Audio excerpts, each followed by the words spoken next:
I want to switch gears and get into your training. I'm really interested, Dan. Like, what do you do? Like, what does your exercise and fitness routine look like outside of grappling? Sure. Whenever people talk to me about this, I let them know that it's very, very straightforward. I train a tremendous amount, meaning I train twice a day, Monday through Friday in my gym. So I'm doing combat sports live twice a day in the Hmm. in the afternoon and then again in the evening. So that's a lot of volume to start with. So when I talk about conditioning, I do conditioning and a cardio aspect every single day in the morning as well. And people look at me right away and they go, "Isn't that too much?" I go, "No, my body's adapted over the decades of doing this, et cetera, et cetera." But I I'm a true believer in the fact that you have to create a baseline for not only your cardiopulmonary system, but for your body in general, right? So you create this baseline. It doesn't mean that everyone needs to be doing conditioning before they can. That's what I'm sure you've probably heard people say, like, well, I'll start jujitsu once I get in shape. Sure. Yeah, I've heard that a bunch of times. I'm sure you heard people say that, right? And I go, no, no, no, no, no, no. You know, you'll get in shape by doing jujitsu, no problem.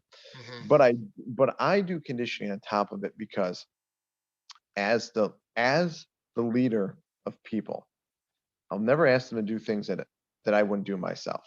Hmm. And I find it tremendously beneficial to be doing conditioning outside of it because again, it creates a different baseline for my fitness on top of just the training in the gym. And I enjoy working out on top of that. And I used to do triathlons and road races and stuff on top of this.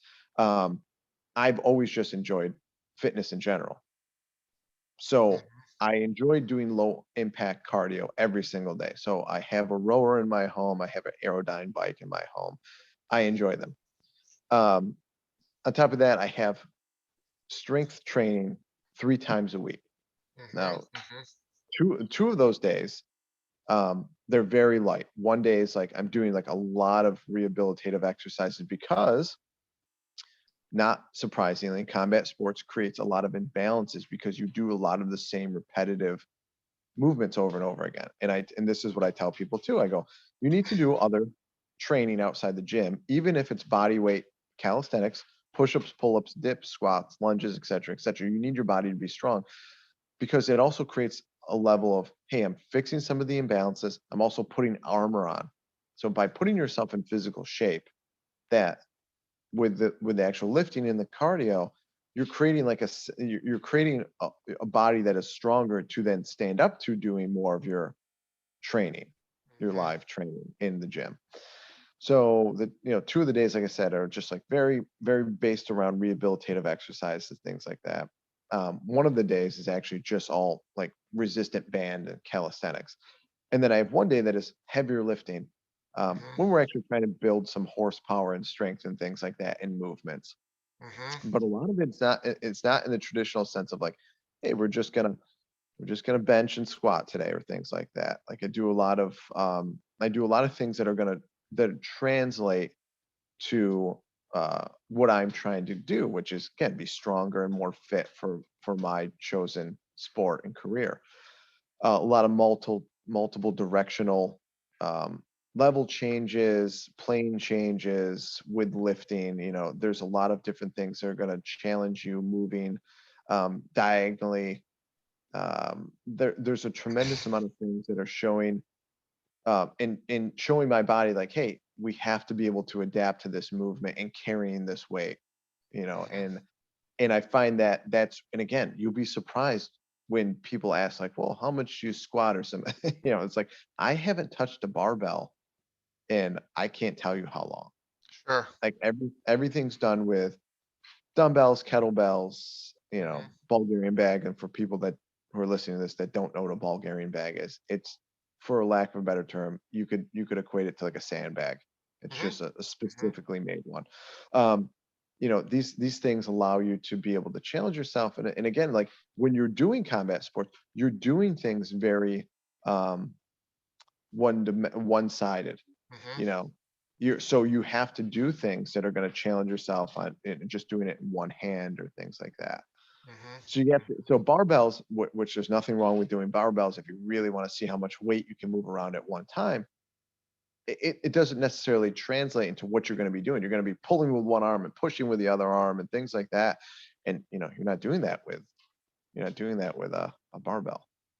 I want to dive into this a little deeper because I'm fascinated by this. I think a lot of people listening will be too. So let's I do a lot of program design for clients of all levels and abilities all over. And so you mentioned you do cardio every day, 2 times a week, rehab strength training protocols, and then 1 time a week heavy. So let's get into some exercises and patterns. What let so let's say rehab. What are your go-tos? What do you like doing? So let's, for instance, like, I'm 40 years old. Okay. I Hmm. have a lot of miles on joints. So what I'm going to be trying to do is I'm trying to stress with the rehabilitative exercise. I'm trying to stress the muscle belly and the connective tissue around joints in a very, like, in a manner that's going to be so positive for the joint that I'm not going to have any sort of catastrophic event going forward for the most part. I'm taking it to an end range under stress, and then I'm returning under stress. So again, it's like a lot of times you'll find exercises that people do. Let's say like a shoulder raise for like a delt raise, for instance, right? And they'll be using dumbbells and things like that. I find that bands more than anything allow me to be able to not only change planes with the exercise, but also allows me to keep it under stress the entire time by changing planes and by changing directions and by changing the motion. So the entire rep could be something of me rotating not only my body, but my grip.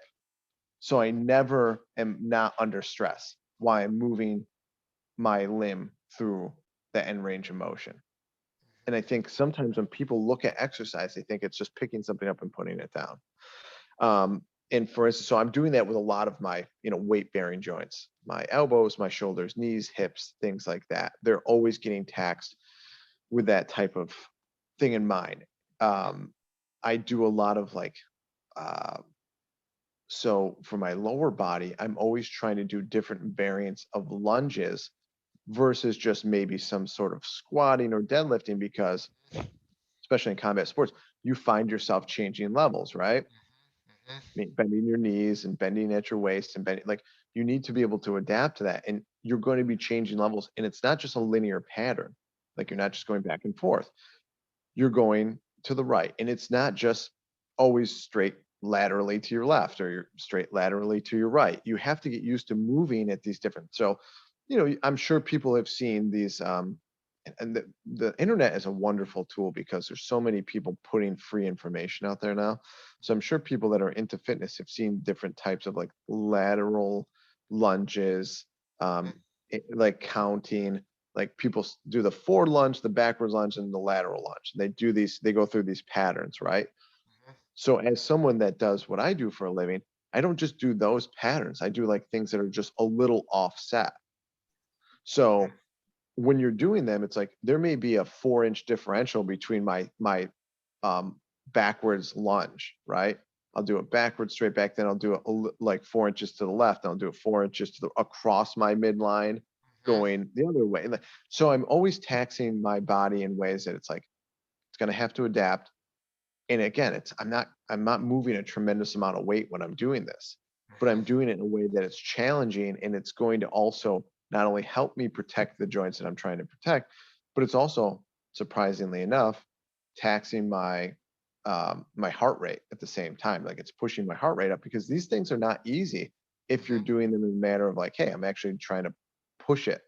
Like, so you can take a very light weight, you can even do body weight. People don't realize that you don't need to go to the gym to start out, or if you don't have time to make it to your gym that day, you can still do a lot. You can still get a lot out of it, just with body weight itself. So that type of stuff is really integrated in what I'm doing. Again, I'm using my body as much as I'm using the tools to actually train myself to do, like, to build the strength and conditioning. So a lot of it is, so again, I've loved bench press since I was a kid. I don't Mhm. really do a barbell bench press anymore. Like I said, I haven't touched one in years, but I still do pressing from the floor and things like that with my Mhm. arms. But you don't need a lot of weight to do it. But Mhm. you should be moving your body in different angles when you're doing things. So it's not just straight up and down. You should be pressing in different directions and pulling. So like you can have bands attached to um, a pole. So as you press with one arm, you're pulling with the other arm. And Mhm. again, Mhm. these are creating patterns that are going to be like, that's what are going to be totally relatable to what you're going to do. I'm not going to say they're going to translate exactly to what you're doing, Mhm. because you can attest, like, all this, people are moving all over the place, right? Yep. Yep. But at least you're doing things that are creating patterns that your body are going to have to then be able to adapt to when you're doing it live, or you're going to replicate very similar type of things in training. So that's what I'm trying to keep in mind. Every type of conditioning and or lifting is functional. And I'm sure you roll your eyes now when you hear people say functional train.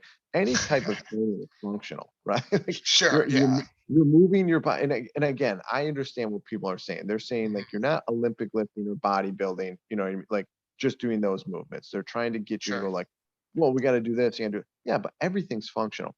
But you should ask yourself, what type of function are you trying to create? Are you trying to create patterns and things that you're going to use in your sport? Yeah, okay, then a lot of what you're doing should be trying to be based around that. If you're just trying to create a level of fitness for yourself, just about anything will help. You know what I mean? Just about anything will help. But if Mhm. you really want to create a protocol around what you're doing, think about the movements that you do in your sport and activity and see how you can mimic that under stress in the gym, if that makes sense. Mhm. Absolutely. So like a Turkish get up, right? Yeah, sure. Turkish Mhm. get-ups are really important for a lot of people. I think the thing that really gets left on the table, and I mentioned my Bulgarian bag, but you can do them with any weight. You can pick up your Mhm. dog and do them. But you Mhm. like rotational weight, moving away from your body and then swinging it back across. So I'm sure a lot of people that are probably listening to this have seen kettlebell swings before. Mhm. Mhm. And they've seen them in the linear pattern, and they're fantastic. And it's a huge staple of what I like to do. But also swinging the kettlebell laterally to your left and to your right are just as important, if Wow. not more Sure. so. And I tell people that all the time because you are always going to be offset in grappling, meaning you're traditionally never square, Mhm. and you're going to be rotating your shoulders and your hips in a way like you're throwing a ball. Sure. So you're gonna have to get used to rotating your hips and your shoulders under stress. And Mhm. if you're not taking the time to get good at that in the gym, not only are you leaving a lot of horsepower left untapped, you're also making yourself susceptible for injury. So a lot of rib injuries Mhm. in this sport come from people torquing and then their intercostal Yep. pulls and things Yep. like that. I had that. Yeah. First 6 months, I had a few of those where those ribs shifted, Yeah. and man, that is painful. It's tremendously painful because that part of your body is filled with nerve endings, because that, besides your brain, is the most important stuff. So Mhm. the reason the nerve endings there is like, hey, something's happening here that's compromising how we have things set up. So if you pull a intercostal muscle or you fracture a rib or things like, it's painful because your body wants you to know, it's like, hey, we gotta protect this area. So that's why I tell people, I go, even if you start with resistance bands Mhm. and you attach them to a pole or a rig or something like that, and you Mhm. walk yourself until there's stress, and now you hold it with both hands and you rotate to your left, and then you do Mhm. that for a set of 10, and then you switch angles, so now you can rotate to your right. You're slowly building your body's ability to adapt to that movement and that stress. So when you do it, you know you're making yourself less susceptible to injury, and you're Mhm. creating more strength to move in that pattern. Again, people don't have, like, they don't. So I'm sure you've seen people, and I'm sure you probably have even done it at your facility, people striking a tire with Mhm. a hammer, maybe, Yep. right? Yep. That's literally the same thing. Mhm. That's the reason grapplers and strikers, boxers in particular, have always used chopping wood Mhm. as part of the protocol before we had all this fancy equipment Mhm. Sure. indoors and everything. The Mhm. Rocky Four montage of him Yes. chopping wood is because that built the rotational strength to be able to turn your shoulders and your hips to generate power, Mhm. to be able to throw strikes or to throw somebody. That again, Mhm. that's where it comes. That's the translate. But again, and like, so that's what I say to people when they're doing like, okay, kettlebell swing. Yeah. Okay. Well, now you got to rotate it to your left and to your right. And they go, really? I go, yeah, like this is actually what's going to help you a lot. So again, whatever you're going to do for your outside, and I insist on people doing this. Like I tell people all the time, is like, especially as you age, you have to do it. Even if you set a timer. Mhm. And again, there's a particular student of mine who was a little older, and I go, you have to do it. Set Mhm. a timer for 20 minutes, put it in your living room. You pick 5 exercises. You're going to do five push-ups, 5 lunges, 5 squats, 5 pull-ups, and then a 10 count um, you know, mountain climber. And Yep. you're going to go through that for 20 minutes. Yep. And you're going to do that every day you're not here. Because again, I go back to people, it's like, hey, they're adults, they barely can make it to class 3 times a week. How am I going to do it? Like I tell people all the time, I go, this is what I do for a living. I have to be in tremendous shape. Mhm. This is what I do. You know what I mean? Like, so don't hold yourself to my standard. Hold yourself to your own standard. So when you can't come to class, you definitely can work out outside of it. And they go, well, I don't have time or but yeah, I'm giving you the most basic thing that you can do. And you Mhm. can do a lot with body weight, and you can do a lot that translates into what you want to do, meaning and for your sport or just for health and fitness in general. Mhm. Mhm. Absolutely. There's so much of that I really, really am taken away from. So, yeah, so you're not moving traditionally a lot of weight per se, as opposed to viewing strength training as preventative measures, I guess, from injury, and also functional, there's that word again, applicable strength within your sport, rotational strength, challenging patterns, unilateral work. I'm fascinated by that. Sandbag, bands, cables, kettlebell versus the traditional bench, squat, deadlift, right? Correct. And not because there's no value in those traditional movements and those Sure, traditional sure. exercises we're talking about. I'm not diminishing that at all. It's just like Mhm. I have, because like I said, and I that's why I gave the like, hey, I'm already training twice a day in my gym with my students, meaning going live. Like, so that's a Yep. tremendous energy expenditure. There's diminishing value for me to then see how much I can bench or squat. Sure, totally. It doesn't make a tremendous amount of sense because it's not really it's not translating well to what I'm doing. It also would be just an energy suck for me in a lot of ways. It's not creating the baseline because it's not just one movement. It's not American football where, hey, the whistle, someone hikes the ball 10 seconds at most, they're moving Mhm. around and then they stop again. It's a constant even when in jiu-jitsu, which there's a tremendous amount of staticky Mhm. positional stuff, Mhm. there's a tremendous amount of um, requirement for your energy system. You still got to create pressure, you got to create surface area contact, you still have to be mitigating the other person's movement. So you're never at total rest. So we're Mhm. never just one shot and we're done. You know what I mean? Mhm. There's a lot to do with that type of movement. And hey, if you want to do it to add to your strength repertoire and to create that strength explosion, yeah, there's nothing wrong with it. But I find that I get a lot of that from what I'm doing in the context of like, hey, like I'm like this explosion laterally is much Mhm. more beneficial to me than that linear bench press.